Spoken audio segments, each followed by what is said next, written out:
Has this thought ever crossed your mind? Are we just puppets dancing to the tune of those pulling the strings? As these protesters rally outside 10 Downing Street, demanding reform and eradication of two-tier policing and the Labour Party, it begs the question, are we truly driving change or simply being led astray? Is this a case of out of the frying pan and into the fire? Keep your eyes peeled, for even Reform UK, like all political parties, has its own puppet masters with hidden agendas and motives. I can show you the trends and patterns, but it is you who must see the bigger picture.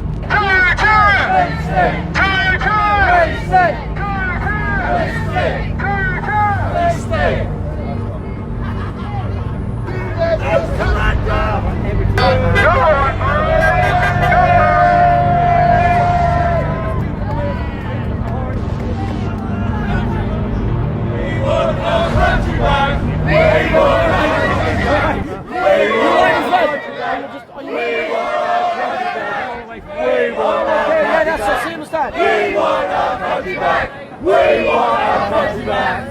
We want our country back!